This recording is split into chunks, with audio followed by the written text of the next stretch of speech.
was troubled to learn that the State Department has never designated the Muslim Brotherhood as a foreign terrorist organization.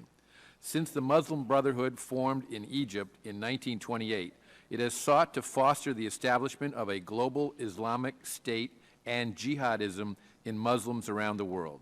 The Brotherhood's strategic goal, quote, in America is a kind of grand jihad in eliminating and destroying the Western civilization from within and sabotaging its miserable house by their hands and the hands of the believers so that it is eliminated and God's religion is made victorious over all other religions, end quote.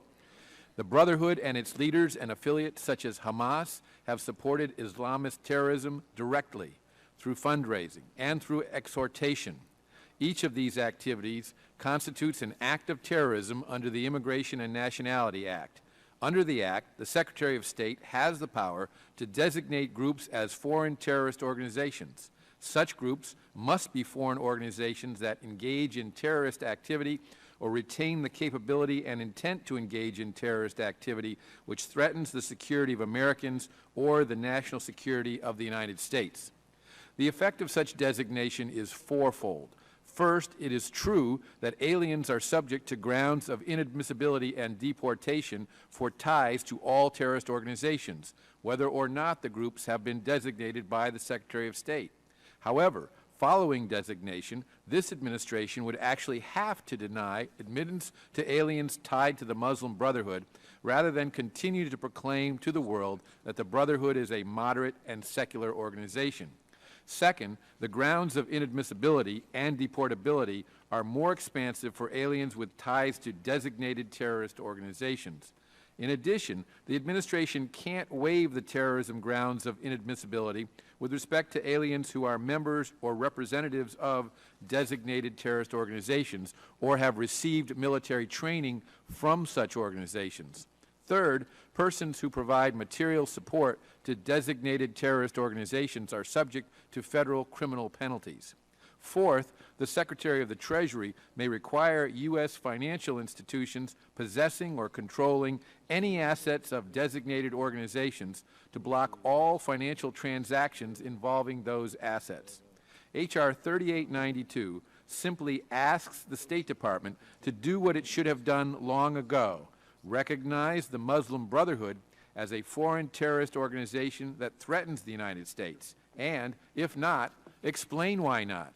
I commend Mr. Diaz-Balart for introducing this legislation. It is the right thing to do, and designation will make it less likely that the Muslim Brotherhood will be able to further infiltrate the United States.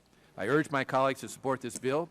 I should also note that I will be offering an amendment in the nature of a substitute that I will describe during its consideration.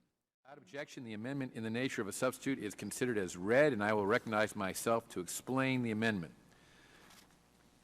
The bill requires the Secretary of State to provide a report in consultation with the intelligence community to the Judiciary Committee and other appropriate committees that indicates whether the Muslim Brotherhood meets the criteria for designation as a foreign terrorist organization. If the Secretary of State determines that the Muslim Brotherhood does not meet the criteria, the report must include a detailed justification as to which criteria have not been met. My amendment adds a third component to the Secretary's report. If the Secretary determines that the Muslim Brotherhood meets the criteria for designation as a foreign terrorist organization, but still chooses not to designate the organization, the report must include a detailed justification as to why the Secretary has not so designated the Brotherhood. In addition, the amendment makes a number of technical clarifications and streamlines the bill by striking about 20 pages of findings, which would be more appropriate in legislative history. I urge my colleagues to support this amendment and recognize the ranking member for his opening statement on the amendment. Chairman. For what purposes, gentleman from Florida? Move to strike the last word. The gentleman is recognized for 5 minutes. Mr. Chairman, I appreciate you bringing this up. I think it's overdue. You recall a few years ago, James Clapper said that the Muslim Brotherhood was largely secular, and we've seen the administration's approach to the situation in Egypt tilt in favor of the Brotherhood over people like President al-Sisi. This is a group that's dedicated to the imposition of Sharia and the establishment of an Islamic caliphate. They're dedicated to waging jihad against the United States and against Israel. Hamas is a major component of the Muslim Brotherhood. And of course, as the chairman mentioned in his opening statement, they have sought to implement a grand jihad that will destroy Western civilization from within. They stand for the subjugation of women, hatred of Jews, and hostility to members of other faiths. And so I think it's important as we look to defeat the folks that want to do us harm, that we identify the enemies for who they are. And I think this is a common sense measure. If the State Department is going to say that the Brotherhood is not a terrorist organization, they need to level with the American people and tell us why they don't believe that. So I appreciate the chairman offering this, and I yield back the balance of my time. Would the gentleman yield? Yes, I will. I thank the gentleman for his comments and for yielding. I just want to take the opportunity to respond to the ranking member who, in his comments, noted that this could affect our bilateral relations with Egypt. However, Egypt has declared the Muslim Brotherhood to be a terrorist organization. So I do not think that this would in any way jeopardize those relations. I thank the gentleman for yielding. Mr. Chairman, 17 members voted aye, 10 members voted no.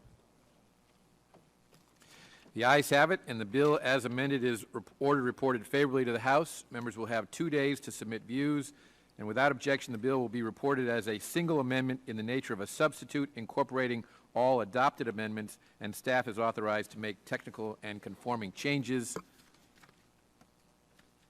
That completes our business for today. I thank all the members for their participation, and the markup is adjourned. Thank you.